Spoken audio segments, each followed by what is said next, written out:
کہ باس جو سوچا جا رہا تھا کہ وہ ہو سکتا ہے وہ ہو سکتا ہے نہیں. یہ ایک بندہ ہے, ایک لڑکا ہے ناظرین, وحید یا ولید جس کا نام بتایا جا رہا ہے, اور اس کے اوپر 10 مقدمات ہیں. یہ پولیس کو وانٹڈ ہے, اور یہ ہے باس. اور اسے باس ایسے ہی کہا جاتا ہے جیسے ہم اپنے گروپ میں کسی کو باس ادھر آ جا, اوے پلوان ادھر آ جا, اوے چیمپئن ادھر آ جا. تو دس از ہاؤ اسے باس کہا جا رہا تھا. لہذا وہ جو کردار ہے ناظرین وہ پکڑا گیا. اجمل جامی صاحب اپنے پلیٹ فارم سے یہ رپورٹ کر رہے ہیں کہ باس کی ٹانگ ٹوٹی ہوئی ہے, باس لنگڑا رہا ہے, یا باس کی ٹانگ کے اوپر چوٹ آئی ہوئی ہے, اور یہ گرفتاری کے دوران چوٹ آئی ہے. اچھا, فیصل کامران صاحب یہ کنفرم کر رہے ہیں کہ تقریباً 8 کے قریب گرفتاریاں ہوئی ہیں. ایک اور بڑی انٹرسٹنگ چیز یہ جو ناظرین احمد رضا ڈار صاحب ہیں, ڈار صاحب کے جو نواسے ہیں, انہوں نے خود گرفتاری نہیں دی. حالانکہ عمار مسعود صاحب اور کچھ فیملیز, بلکہ عمار مسعود صاحب نے تو ناظرین انتہا کر دی. انہوں نے آ کر یہ کہا کہ بھائی جہاں پر وہ غیر ملکی 2 خواتین باندھی ہوئی تھی, ان کے ساتھ رضا ڈار بھی باندھا ہوا تھا, اور وہ بھی باندھا ہوا پکڑا گیا ہے. پھر کچھ پلیٹ فارم سے خبر چلی کہ فیملی ذرا یہ کہہ رہے ہیں کہ نہیں ہم نے اصل میں اسے فون کیا, ٹیلی فون کر کے کہا کہ بھائی تم سرنڈر کرو, اور اس نے جا کر سرنڈر کیا ہے. تو ڈی آئی جی آپریشنز ناظرین فیصل کامران یہ کنفرم کر رہے ہیں کہ جو ڈار صاحب کا نواسا ہے یہ بالکل اس نے سرنڈر نہیں کیا. جب لڑکیاں بھاگ گئی تو اس نے گاڑی کو بھگایا ہے, اور یہ سیف سٹی کے ذریعے ہمیں پتہ چلا, اور اس کے بعد اس کی گرفتاری عمل میں لائی گئی ہے. لہذا سرنڈر یا باندھا ہوا ہونا ایسی کوئی چیز نہیں ہے, بلکہ پولیس نے خود کارروائی کر کے اس بندے کو دبوچا ہے, اس بندے کو گرفتار کے اسے ارسٹ کیا ہے. اچھا, پھر بتایا جا رہا ہے ناظرین کہ یہ 21-22 سال کا دیکھیں نا بچہ تھا, لڑکا تھا, اور یہ ہو گیا وہ ہو گیا. بھائی یہ 21-22 سال کا بچہ یا لڑکا یہ کوئی ایکسپلینیشن نہیں ہے, یہ کوئی وضاحت نہیں ہے. آپ لوگوں کی زندگیاں چھین رہے ہیں.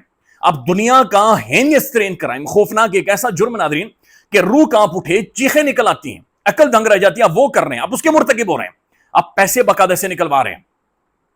تو یہ چھوٹا بچہ تھا, یہ تھا, یہ کوئی عجیب و غریب قسم کی ناظرین کہانی ہے جو مختلف صحافی باقاعدہ سے یہ اپنے بینیفٹس یا ذاتی مفادات کے لیے, انٹرسٹ کے لیے اس طرح سے فلوٹ کر رہے ہیں. اچھا, پھر ناظرین انہوں نے کنفرم کیا کہ یہ کیس سی سی ڈی کے حوالے نہیں کیا جائے, کرائم کنٹرول ڈپارٹمنٹ سی سی ڈی کے حوالے نہیں کیا جائے گا, بلکہ لاہور پولیس خود اسے دیکھے گی. اس کے لیے انہوں نے بتایا کہ جناب قانون یہ کہتا ہے, قانون وہ کہتا ہے, چونکہ ایک الگ سے سیل بنا ہوا ہے, وہ سیل دیکھے گا, لہذا ہم دیکھیں گے. تو ناظرین جب غریب کا معاملہ آتا ہے, جب ایک عام بندے کا معاملہ آتا ہے, تو سی سی ڈی ناظرین ہزاروں لوگوں کو فرائی کر دیتی ہے, ان کی ٹانگیں توڑ دیتی ہے, انہیں گولیاں مار دیتی ہے, انہیں ٹرائل کا, کورٹ میں جانے کا. میں یہ نہیں کہہ رہا کہ وہ کوئی دودھ کے دھلے ہوئے لوگ ہیں, وہ بالکل دودھ کے دھلے ہوئے نہیں, بالکل دودھ کے دھلے ہوئے نہیں. لیکن ناظرین ایک اسٹیٹ ہے, ریاست ہے, اس کے اندر انسٹیٹیوشنز ہیں, ادارے ایگزسٹ کرتے ہیں. جب تک آپ عدالت کے ذریعے, جوڈیشری کے ذریعے باقاعدہ سے انصاف کے تمام تر تقاضے پورے کرتے ہوئے, فیصل کامران صاحب نے انصاف کے تمام تر تقاضے سب کے سامنے رکھے کہ بھائی ہم نے یہ بھی کیا, یہ بھی کیا, یہ بھی کیا, میڈیکل بھی کروایا, ہم نے اس ایمبیسی کو بھی انگیج کیا, اس ایمبیسی کے کاؤنسلر کو بھی ہم نے بلایا, ان کی موجودگی تھی, میجسٹریٹ صاحب کے پاس پہنچے, عدالت سے یہ ہم نے درخواست کی, فلانی جگہ سے یہ درخواست کی, لڑکیوں کو کاؤنسل کیا, ان سے کانسنٹ لیا, اور اس کے بعد دیکھیں نا ہم نے تمام تر قانونی طریقے اور قانونی ضابطے کو اور قانونی کارروائی پوری کی ہے. بھائی ادھر جو سی سی ڈی ہزاروں لوگوں کو فرائی اور ہاف فرائی کر چکی ہے, لوگوں کی زندگیاں چھین چکی ہے, اس کے بارے میں کچھ بھی نہیں, وہاں پر قانونی تقاضے پورے نہیں ہوتے. اور یہاں پر ناظرین ایک بڑا خاندان, ایک بڑا چشم و چراغ, اور اس کا جو ظاہر ہے ایک پوری سپورٹ ہے ناظرین, ان کے بارے میں کہا جا رہا ہے کہ جناب وہ سی سی ڈی کے حوالے نہیں ہوں گے, بلکہ پولیس کارروائی کرے گی. سی سی ڈی کو ہرگز ایسی کارروائی نہیں کرنی چاہیے, چاہے یہ معاملہ رضا ڈار کا ہو, چاہے یہ معاملہ میدے مصری کا ہو, چاہے یہ معاملہ سہراب برکت کا ہو, چاہے یہ معاملہ کسی بھی ناظرین بندے کا, پاکستان میں کسی بھی گھٹیا ترین مجرم کا بھی ہو. آپ نہیں شوٹ کر سکتے, آپ نہیں مار سکتے, آپ نہیں پولیس مقابلے کر سکتے, آپ نہیں نیفے کے اندر پسٹلز لا سکتے. ہماری جوڈیشری ہے, ہماری پولیس ہے, ہمارے انسٹیٹیوشنز ہیں, ہمارے ادارے ہیں, ہماری پروسیکیوشن ہے ناظرین. ہم ایک سٹیٹ ہیں, ہم ایک ریاست ہیں, اس کے اندر سب کے مختلف رولز ہیں, ہم نے وہ رول ہر صورت پلے کرنے ہیں, ہر صورت پلے کرنے ہیں. میں 2 دفعہ ناظرین اللیگلی ارسٹ ہوا, 2 دفعہ, ایک دفعہ 12 دن اور ایک دفعہ 100 دن. اور اب یقین مانیں کہ ہم نے دونوں دفعہ اس بات کو یقینی بنایا کہ ہم جیسی بھی ہے جوڈیشری, جیسی بھی ہے, لولی ہے, لنگڑی ہے, دباؤ ہے, پریش جو بھی ہے, ہم عدالتوں کے ذریعے ہی باہر ہیں. عدالتیں, جوڈیشری, قانون ہی اپنا راستہ بنائیں, قانون ہی اپنا راستہ بنائیں. اور یقین مانیں کہ جب تک قانون اپنا راستہ نہیں بنائے گا, یہ چیزیں نہ تو ٹھیک ہوں گی اور نہ ہی یہ آگے بڑھیں گی.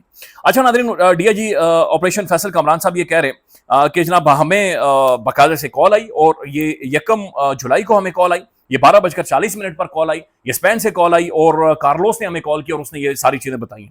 پھر ان کا یہ کہنا ہے کہ ہم نے اسپینش ایمبیسی سے باقاعدہ سے رابطہ کیا, انہوں نے کہا کہ ایک خاتون ہماری ریزیڈنٹ نہیں ہے, ریزیڈنٹ ہے, یہ نیشنلسٹ جو اس کی نیشنلٹی ہے یہ اسپین کی نہیں ہے, یہ وینزویلا سے, وینزویلا کی ایمبیسی یہاں پر موجود نہیں ہے. دوسری جو خاتون ہے وہ نیدرلینڈ سے, ڈچ ایمبیسی سے. یعنی ان خواتین کے حوالے سے ہم نے باقاعدہ سے ایمبیسیز کے ساتھ رابطہ کیا.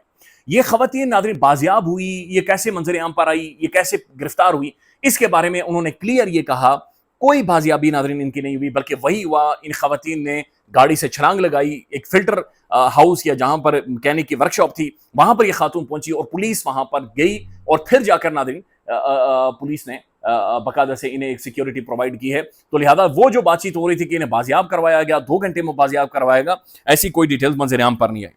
پھر ناظرین انہوں نے یہ کہا کہ یہ جب خواتین پاکستان سے گئی ہیں، یہ دونوں خواتین، تو یہ بڑی مطمئن تھی، قانون کے ساتھ بہت زیادہ مطمئن تھی، اور تقریباً 3:30 بجے صبح کے انہوں نے کہا کہ پاکستانی جھنڈا دیں، ہم پاکستانی جھنڈا اپنے ساتھ لے کر جانا چاہتی ہیں. تو 3:30 بجے ہم نے باقاعدہ سے جھنڈے کا انتظام کیا تاکہ جھنڈا لے کر یہ خواتین پاکستان سے باہر جائیں، یعنی اپنے اپنے ملکوں میں جائیں، اور وہ خوش تھی، مطمئن تھی. پھر انہوں نے کہا کہ کنفرم کیا کہ یس ان کے ساتھ ظلم ہوا ہے، ان کے ساتھ زیادتی ہوئی ہے. وہ جو کانچ اٹھا کر اب میں نہیں کہنا چاہ رہا ناظرین، لیکن مخصوص اسم ٹیریبل، اٹس ویری سیڈ. تو انہوں نے کہا کہ یس ان کے ساتھ بہت ظلم، بہت زیادتی اور ایک خوفناک قسم کا ٹروما لے کر وہ خواتین پاکستان سے گئی ہیں.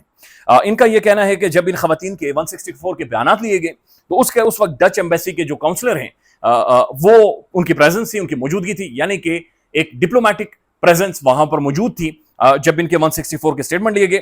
پھر ہم نے ان کا میڈیکل بھی کروایا، اور میڈیکل کے لیے ہم نے ایمبیسی سے رابطہ کیا، تو انہوں نے کہا کہ ہم اپنے شہریوں کا کنسنٹ لیتے ہیں.